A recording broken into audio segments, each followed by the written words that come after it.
Sir, मैं एहतिसाम मजीद रावलपुरा श्रीनगर से और मेरे साथ फरहीना बशीर बारामूला से, सईद राफिया कुपवारा से और सकीना नजीर बांडीपोरा से। आपकी बहुत बड़ी हम टीम मिडिल है। सर, अच्छा, हम अपने लोअर बारे में मिडिल बताइए क्लास- अतिवा जी, आपने इस व्यवसाय में कैसे कदम रखा और इसको कैसे बढ़ाया? जी सर, हम लोअर मिडिल क्लास फैमिली से बिलोंग करते हैं। सर, हम बचपन से ही बहुत पैशनेट थे बेकरी को लेके। जो ही हमारा admission food technology skill development में हुआ तो हमें ये लगा कि हमारे इस पैशन को एक दिशा मिली है। हमारा बेकरी को लेके एक आइडिया था।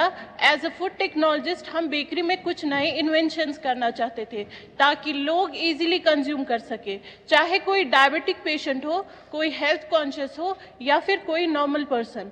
अब इस आइडिया को एग्जीक्यूट करने के लिए हमें सपोर्ट चाहिए था। फिर government polytechnic for women skill development ने हमें इंक्यूबेशन सेंटर दिया, जहां हमने 6 महीने तक काम किया। इस इंक्यूबेशन में हमें पैशन, सपोर्ट और मार्केटिंग स्किल्स मिले और कॉन्फिडेंस मिला आगे जाने का। जो ही आपको हमारा कई चुनौतियां आई होगी, उन चुनौतियों को कैसे सामना किया आपने? सर, हमने इंक्यूबेशन के बाद अपना मैन्युफैक्चरिंग यूनिट स्टार्ट करने का सोच लिया, लेकिन हमने कुछ एक्सपर्ट से राय ली, जिनसे हमें ये मालूम हुआ कि ये एनओसीज पेपर वर्क हमारे लिए बहुत हैक्टिक और टाइम कंज्यूमिंग रहेगा। सरकार की लेकिन तरफ से क्या क्या मदद मिली आपको? सरकार को कैसे मदद प्राप्त की आपने? सर, 2019 के बाद जो गवर्नमेंट ने डिजिटल सेवाएं सिंगल विंडो सिस्टम बनाया, उससे हमारी सारी एनओसीज पेपर वर्क हमें घर बैठे ही ऑनलाइन ही कंप्लीट हो गई। सर, हम 4 लड़कियां घर में, खाली बेटियां ही है, भाई हमारे कोई नहीं है, तो हम ऑफिसेज में जाके दर दर की ठोकरें खाने से बच गए और ऑनलाइन ही घर बैठे ही वो सारी सेवाएं हमें प्राप्त हो गई। सर, अभी बेक ओ क्लॉक के नाम से बागात में हमारा मैन्युफैक्चरिंग यूनिट चल रहा है और लगभग 2 लाख की मंथली सेल हो जाती है। सर, 12 अक्टूबर इसमें 2023 आपको, जी सर, क्योंकि क्वालिटी बहुत मैटर करता है, तो आप क्वालिटी सर। को मेंटेन करने के लिए भी तो कुछ स्पेशल प्रयास करते होंगे। जी सर, हम मैन्युफैक्चरिंग यूनिट और हम ऑर्डर बेसिस पे बनाते हैं।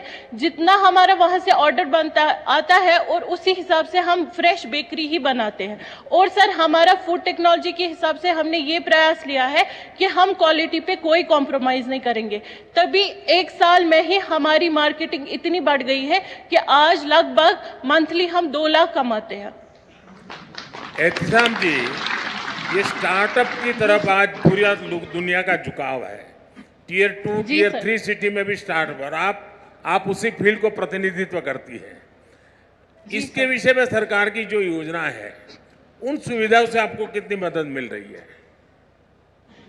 सर, हमारी जितनी भी सरकार की स्कीम्स है, हमने अभी तक इसलिए उनका ये लाभ नहीं उठाया क्योंकि हम स्टार्टअप में अपना ही हम इंडिपेंडेंट बनना चाहते थे। और जो इंक्यूबेशन लेकिन हमें मिला स्किल डेवलपमेंट से, वहाँ हमें जगह और ये इक्विपमेंट्स मिले, मशीन्स मिली, जिस पे हमने काम किया 8 मंथ तक। और उस 8 मंथ में जितना हमने अर्न किया, उसी से हमने आज अपना मैन्युफैक्चरिंग यूनिट के सभी इक्विपमेंट्स लाए और ये गवर्नमेंट की तरफ से हमारे लिए सबसे बड़ा सपोर्ट था। एहतियाब जी, पिछले 9-10 वर्ष में हमारी सरकार आपके जैसे करोड़ों युवाओं के स्टार्टअप के सपने को पूरा करने के लिए हर संभव कोशिश कर रही है। और आपने तो खुद ने अपनी बहनों की चिंता तो संभाली, आपने अपने दोस्तों को भी अलग अलग जिलों में इस काम से जोड़ा है, और मैं इसके लिए आपको बधाई देता हूं। हमारी सरकार की कोशिश है कि हमारे युवाओं के आइडिया को संसाधनों और पैसों की कमी ना हो। हमारे नौजवान साथी बुलंद हौसलों के साथ नए क्षेत्रों में कदम रखें, और ये सारी बहनें हमारे देश की बेटियों के लिए बहुत बड़ा इंस्पिरेशन है। जम्मू कश्मीर की बेटियां नई मिसाल खड़ी कर रही है, मैं उनको बहुत बहुत बधाई देता हूं। जी सर, इतना ही नहीं सर हम जम्मू कश्मीर के सभी जिलों में अपना मैन्युफैक्चरिंग यूनिट स्टार्ट करना चाहते हैं, अरे वाह। ताकि जो हम जैसी अंडर प्रिविलेज लड़कियां हैं हम उनको भी स्किल दे सके और वो भी एंटरप्रेन्योर की तरह काम करें, ना कि लेबर। माननीय प्रधानमंत्री जी, मेरी आपको हम आपका बहुत नारा शुभकामनाएं हैं, मेरी आपको बहुत शुभकामनाएं हैं और मैं आपको जी विश्वास दिलाता हूं, मैं एलजी साहब से भी कह रहा हूं कि आपके इस मिशन को जितना बल दे सकते हैं सरकार की तरफ से पूरा बल मिलेगा, क्योंकि आपके सपने बहुत बड़े हैं और अंडर प्रिविलेज बेटियों की चिंता करना ये और बड़ी बात है। इसमें एक सामाजिक दृष्टिकोण भी है, तो मेरी तरफ से बहुत बहुत बधाई। जी सर, शुक्रिया।